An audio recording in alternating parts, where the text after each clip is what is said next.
Você está ouvindo NIEcast, o podcast do Colégio NIE. Olá, bom dia, meu nome é Malu Piva, eu sou psicóloga aqui do Colégio NIE e psicóloga clínica também, estou atuando aqui na escola há 15 anos e hoje eu estou aqui para falar um pouquinho para vocês sobre a adolescência do século XXI, adolescência nos dias atuais, né? Vamos retomar a duração da adolescência pela Organização Mundial de Saúde hoje vai dos 11 aos 19 anos. Então, a gente precisa entender que os alunos aí do 6º ano já estão entrando na adolescência. Cada um no seu tempo, né? Existem as individualidades. Obviamente que um adolescente de 11 anos ainda é muito criança. A adolescência é um processo, assim como tudo, né? A gente não aprende a ler e escrever em um dia, o nosso nenê não nasce em um dia, é sempre um processo. E a adolescência é esse processo aí que dura mais ou menos esses 8 anos até que os nossos adolescentes se tornem adultos. Então, nós vamos falar um pouquinho sobre essa adolescência do século XXI. Vamos lembrar que as mudanças hormonais continuam ocorrendo, né, de forma geral. Essas mudanças começam no cérebro, a liberação de substâncias que vão trazer esse corpo um dia adulto, nos nossos filhos, entrando na adolescência. Essas mudanças começaram, na verdade, no início da puberdade, aos 9 anos de idade, e aos 11 elas começam a se caracterizar como atuantes mesmo no organismo. Então, a gente já vê aí as meninas e meninos ganhando formas de adolescente. Existe um desequilíbrio de emoções. Esse desequilíbrio de emoções, naturalmente causado mais pelas mudanças hormonais, elas se refletem na sensibilidade e na irritabilidade desse adolescente, as oscilações de humor. Então, muitas vezes a gente vê aí crises de choro, crises de agressividade, irritabilidade, sem um motivo real aparente, essa não sintonia desses adolescentes com o mundo adulto e um refúgio.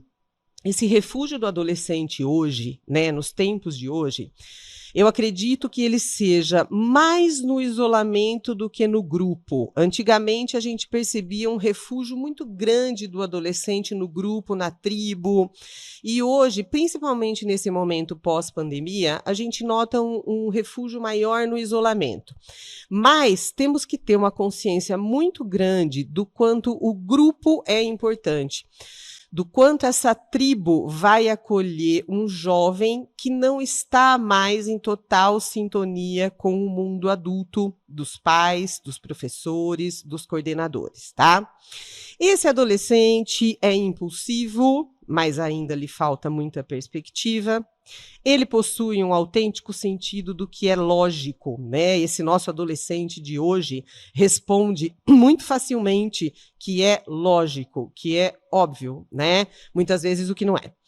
Ele é muito sensível às manifestações de indiferença e tem baixíssima tolerância às frustrações.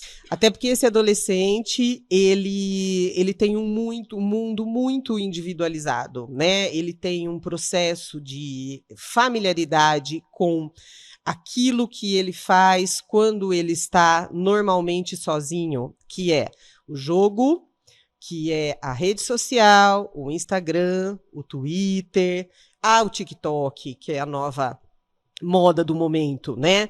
Exatamente por isso, essa familiaridade que as redes sociais e os jogos de games fornecem para os nossos adolescentes, eles têm uma dificuldade maior ainda nessa tolerância à frustração do mundo real.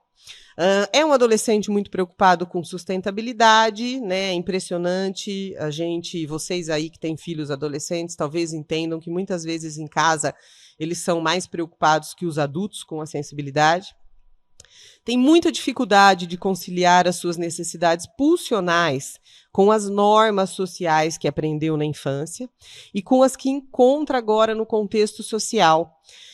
O adolescente, gente, ele faz um luto pela infância que está indo embora, pelos pais que não oferecem mais tanto aconchego e pelo corpo modificado, né?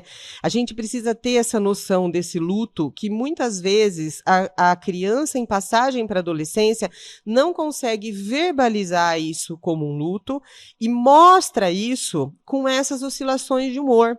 Eu nunca me esqueço que uma vez eu entrei numa sala de aula de 6º ano para conversar sobre adolescência, pedi para que eles levantassem a mão e falassem um pouco sobre o que eles sentem em relação a essa entrada na adolescência. E um menino levantou a mão e falou: eu sinto que meus pais não gostam mais tanto de mim, eles são mais rígidos comigo, eles cobram mais, como se isso fosse uma falta de carinho. Então, é muito importante que vocês saibam que não necessariamente a gente precisa, né, parar com esse tratamento afetivo carinhoso para poder cobrar o que precisa ser cobrado na adolescência.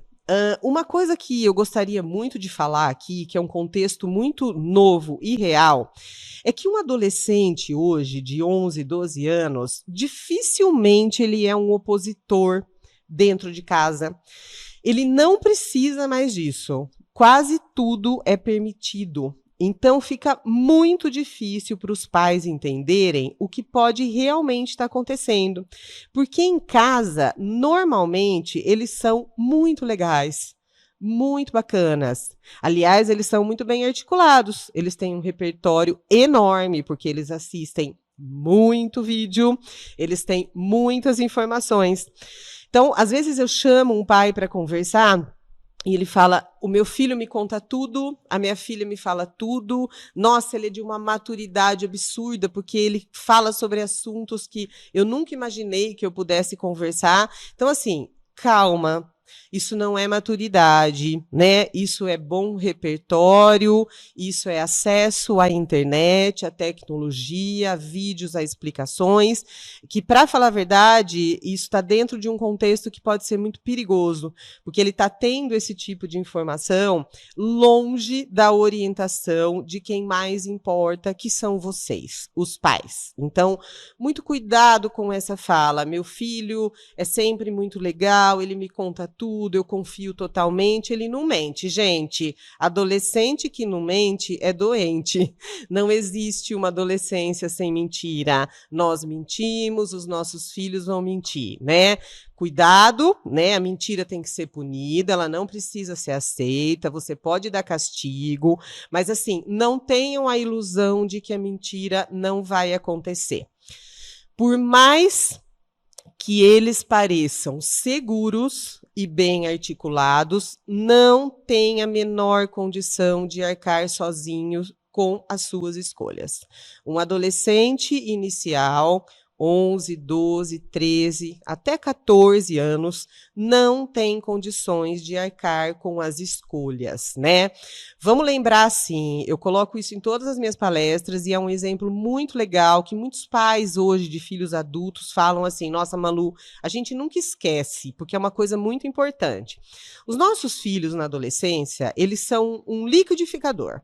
Então, vamos pensar o seguinte: o que já foi jogado nesse liquidificador? Já foi jogado todos os valores, os princípios que a gente passou para essas crianças dos 0 aos 11, 12 anos de vida. Não coloca o dedo na tomada, olha para atravessar a rua, você vai lá na catequese, você precisa fazer inglês, me dá esse celular, só pode até essa hora da noite. A partir da adolescência, começa a ser jogado nesse liquidificador todo um contexto social fora da casa, externo. E esse liquidificador vai batendo. Ele vai batendo. Esses anos todos ele vai batendo.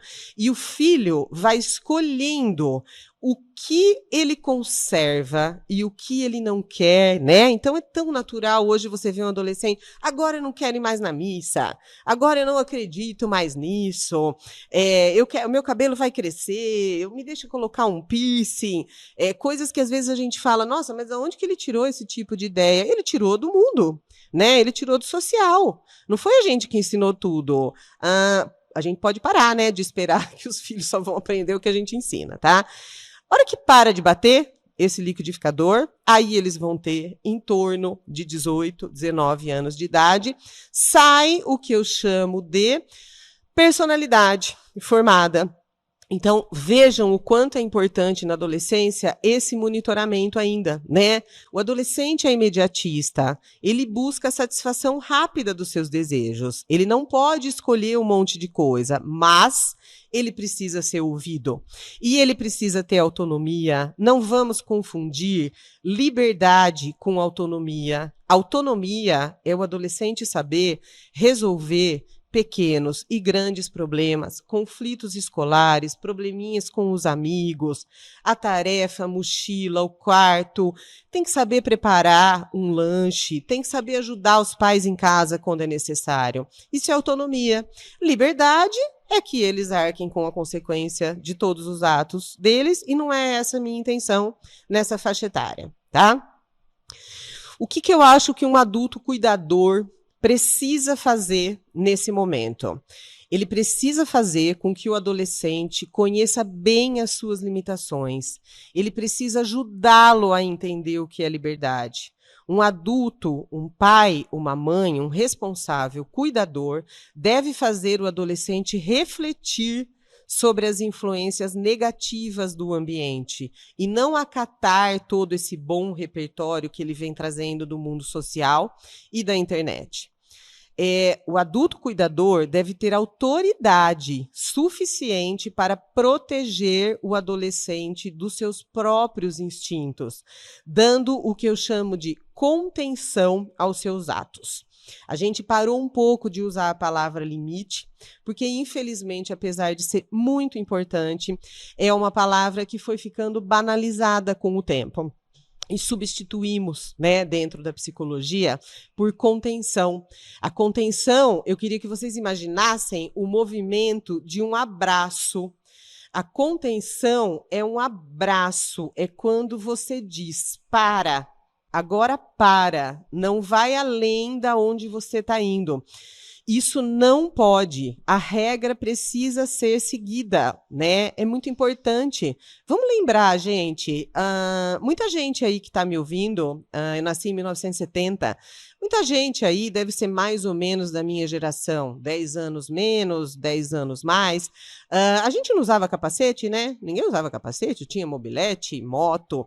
E a gente não passou a usar capacete porque nós refletimos profundamente que o capacete ia salvar a nossa vida. Aliás, odiava, porque estragava o cabelo, sujava o cabelo. Não era regra. Usa capacete. O capacete salva vidas. Então, a partir do momento que você paga uma multa, você usa capacete, né? Vamos lembrar desses exemplos e do quanto é importante que esse adolescente entenda que a regra precisa ser seguida. Claro que quando ele for adulto, algumas regras ele mesmo vai formular, mas existem outras que não, e elas precisam ser seguidas. Enfim, um adulto verdadeiramente cuidador, ele precisa ensinar que saber lidar com a frustração é a melhor maneira de viver bem em sociedade. Isso é uma coisa que eu queria muito que vocês entendessem. Deixa o filho sofrer.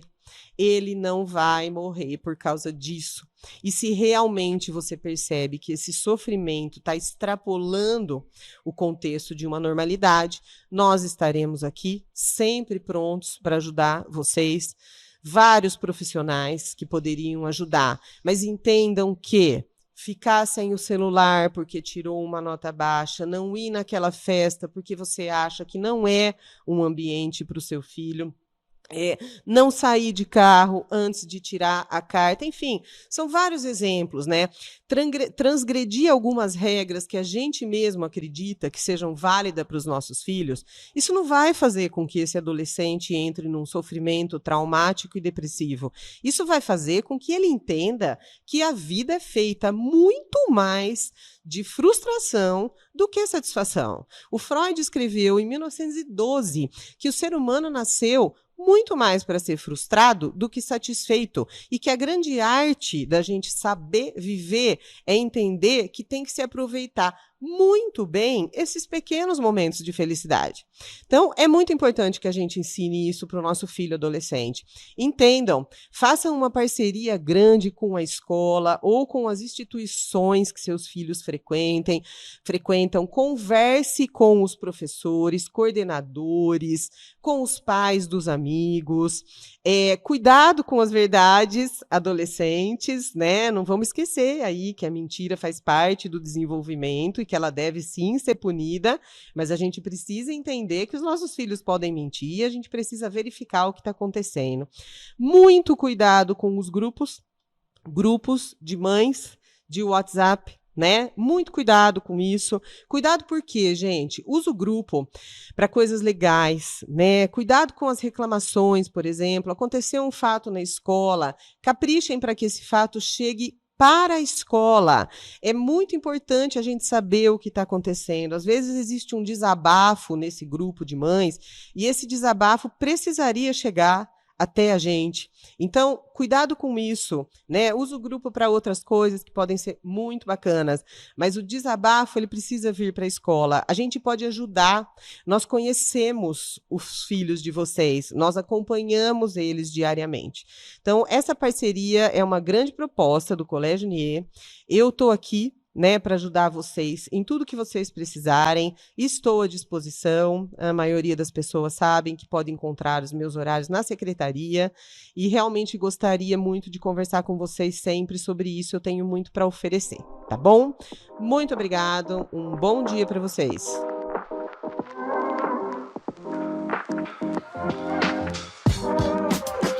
Você acabou de ouvir NIEcast, o podcast do Colégio Nier.